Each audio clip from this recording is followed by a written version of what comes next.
안녕하세요. 저는 여러분의 과학에 대한 궁금증을 해결해 드릴 꾹쌤입니다.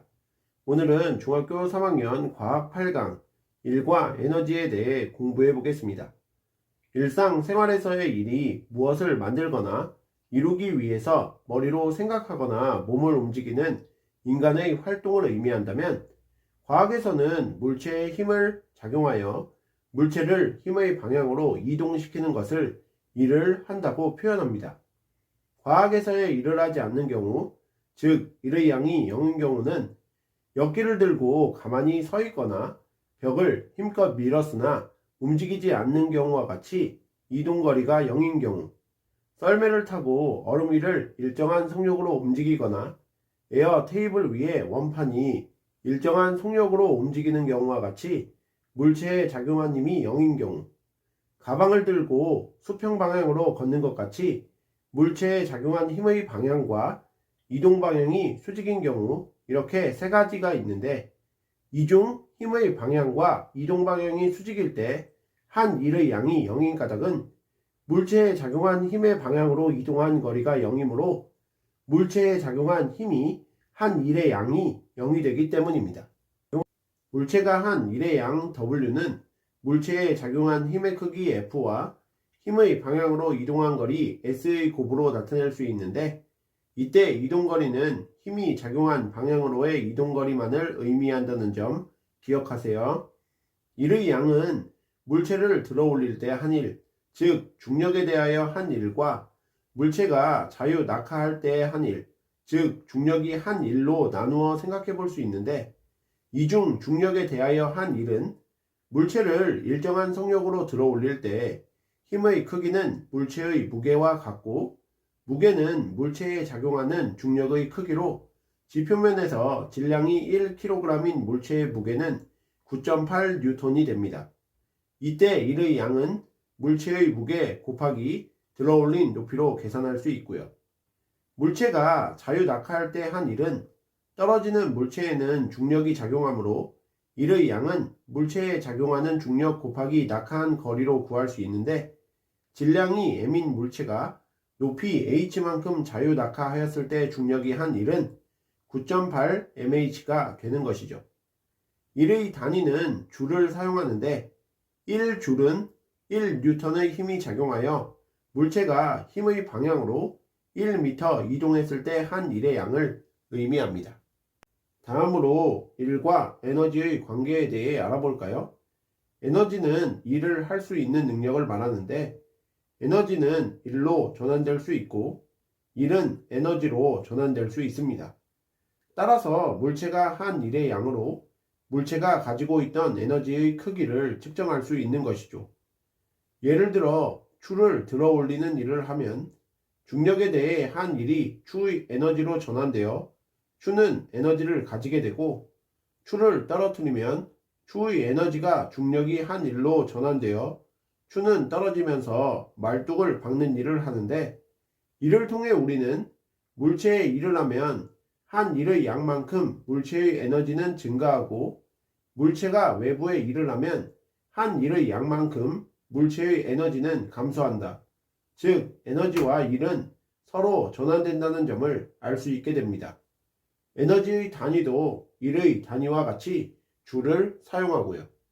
중력에 의한 위치 에너지에 대해서도 알아보면, 중력에 의한 위치 에너지는 기준면으로부터 높은 곳에 있는 물체가 가지는 에너지를 의미하는데, 이 에너지는 높이에 비례하므로 기준면에 따라 높이가 달라지면 위치 에너지가 달라지게 됩니다.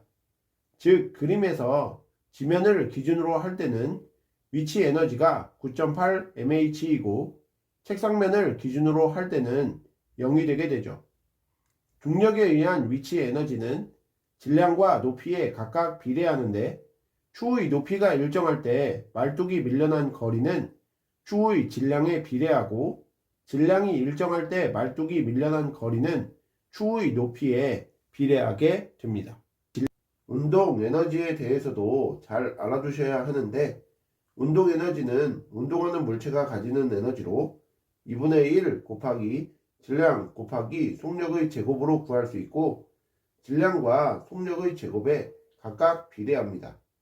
이는 실험을 통해 확인해 볼 수 있는데 질량이 다른 세 개의 수레를 같은 속력으로 밀어 나무도막과 충돌하게 하면 질량을 1.5, 3.0, 4.5kg으로 늘림에 따라 이동 거리가 6.0, 12, 18cm로 증가함을 볼 수 있는데 이를 통해 나무도막의 이동 거리는 수레의 질량에 비례함을 알 수 있고 질량이 같은 수레의 속력을 다르게 하여 나무도막과 충돌하게 하면 속력이 0.2, 0.4, 0.6m/s로 늘어남에 따라 이동 거리가 6.0, 24.0, 54.0cm로 늘어나게 되는데 이를 통해 나무도막의 이동 거리는 수레의 속력의 제곱에 비례함을 알 수 있습니다. 또한 물체가 자유 낙하 운동을 하면 중력이 물체의 일을 하게 되고 이때 중력이 한 일은 운동 에너지로 전환되고 물체의 질량이 클수록 물체가 낙하한 거리가 길수록 중력이 물체의 한 일의 양이 많아져 물체의 운동 에너지가 커지게 됩니다. 우리 중력이 한 일과 운동 에너지에 관한 실험 하나 보고 갈까요? 우선 쇠구슬의 질량을 측정한 후 스탠드를 사용하여 투명한 플라스틱 관을 지면에 수직으로 세우고 종이컵에 모래를 넣어 관 아래에 놓습니다. 그 후에 관의 아래쪽에 속력 측정기를 설치한 후 O점과 A점 사이의 거리를 측정한 뒤 새 구슬을 O점에서 떨어뜨리고 속력을 측정하는데 이 과정을 두 번 더 반복하여 쇠구슬의 평균 속도를 구하죠. 일단 쇠구슬의 질량은 0.11kg이고 O점에서 A점까지의 거리는 0.5m, 쇠구슬의 평균 속력은 1회 때 3.13, 2회 때 3.14, 3회 때 3.12의 평균값이 3.13이 되는데 이를 바탕으로 쇠구슬이 O점에서 A점까지 떨어지는 동안 중력이 구슬의 한 일의 양을 구하면 중력의 크기 곱하기 이동거리, 즉 9.8 곱하기 0.11 곱하기 0.5는 약 0.54줄이 나오고 A점에서 쇠구슬의 운동 에너지도 구해보면 2분의 1 곱하기 0.11 곱하기 3.13의 제곱은 약 0.54줄이 나오는데 이를 통해 우리는 중력이 쇠구슬의 한 일이 쇠구슬의 운동 에너지로 전환되었다는 것을 알 수 있습니다. 자, 그럼 오늘 배우신 내용을 바탕으로 문제 풀어볼게요. 1번 한 일의 양이 0이 아닌 경우를 모두 고르시오 라는 문제인데요. 정답이 두 개입니다. 물체에 작용한 힘이 0이거나 힘의 방향으로 이동한 거리가 0이면 한 일의 양은 0이 되고 또한 힘의 방향과 이동 방향이 수직이면 한 일의 양은 0이 됩니다. 제시된 보기들 중에서 이것이 아닌 경우를 찾아주시면 되는 문제인데요. 1번 가방을 들고 수평한 길을 걸어갔다. 이것은 일의 양이 0이죠. 힘의 방향과 이동 방향이 수직이 되니까요. 2번 마트에서 카트를 밀어서 이동시켰다. 이것은 한 일의 양이 0이 아니죠. 카트를 민 방향으로 카트가 이동하였으므로 일을 한 경우가 됩니다. 3번 무거운 바위를 밀었으나 움직이지 않았다. 이것은 한 일의 양이 0이 되죠. 이동거리가 0이니까요. 4번 우주선이 우주공간에서 일정한 속력으로 운동하고 있다. 이것도 일을 한 양이 0이 되죠. 작용한 힘이 0이므로 한 일의 양이 0이 됩니다. 5번 사다리를 이용하여 지면에 놓여있는 화분을 옥상에 올려놓았다. 자, 이것은 중력에 대하여 일을 한 경우이죠. 그러므로 일의 양이 0이 아닙니다. 그러므로 1번 문제의 정답은 2번과 5번이 되겠습니다. 2번 문제도 풀어볼게요. 다음과 같이 일을 할 때 가, 나, 다에서 한 일의 양을 옳게 비교하면 이라는 문제인데요. 가, 무게가 10N인 물체를 5m 높이까지 들어 올렸다. 가에서 한 일의 양은 10N 곱하기 5m, 즉 50줄이 되겠죠.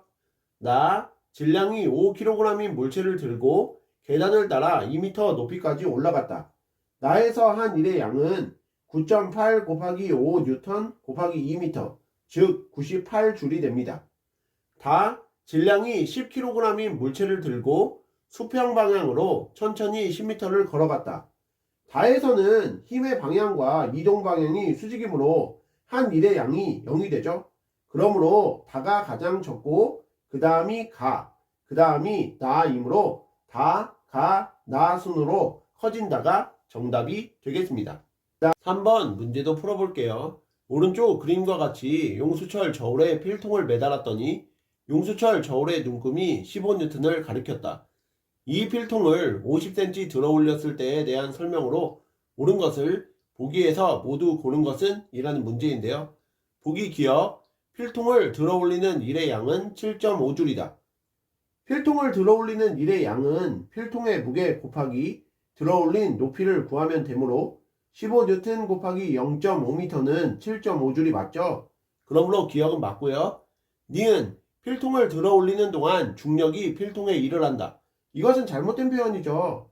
필통을 들어 올리는 동안 중력에 대해 일을 하는 것이지 중력이 필통에 일을 하는 것은 아닙니다. 디귿 필통을 들어 올리는 동안 중력에 의한 위치 에너지는 7.5줄만큼 감소한다. 이것도 잘못된 표현이죠. 필통을 들어 올리는 것은 중력에 대해 일을 하는 것이므로 필통의 중력에 의한 위치 에너지가 증가합니다. 따라서 중력에 의한 위치 에너지는 필통을 들어 올리는 일의 양인 7.5줄만큼 증가하는 것이지 감소하는 것이 아니죠.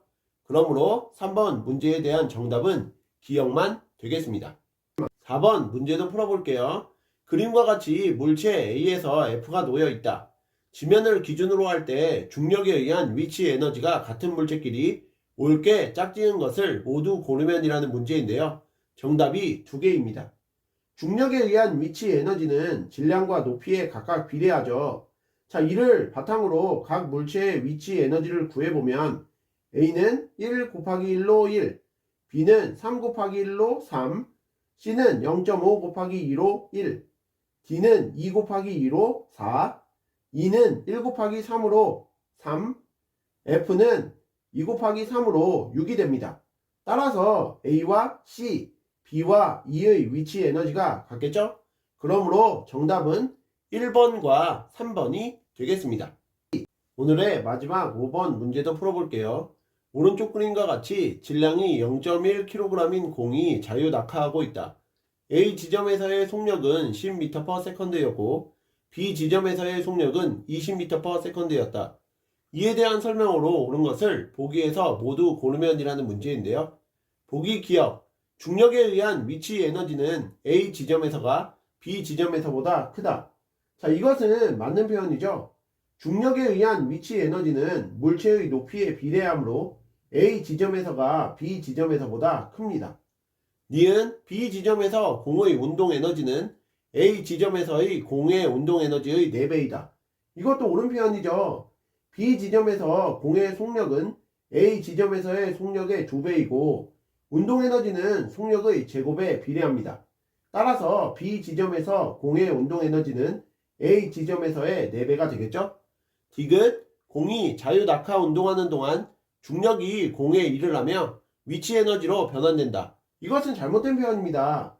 공이 자유낙하하는 동안 중력이 공에 일을 하며 중력이 한 일이 공의 운동 에너지로 전환되는 것이죠.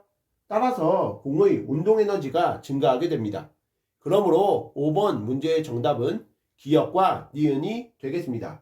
이상으로 중학교 3학년 과학 8강 1과 에너지에 대해서 공부해 보셨는데요. 복습 열심히 하시고 다음 시간에 뵙겠습니다. 감사합니다.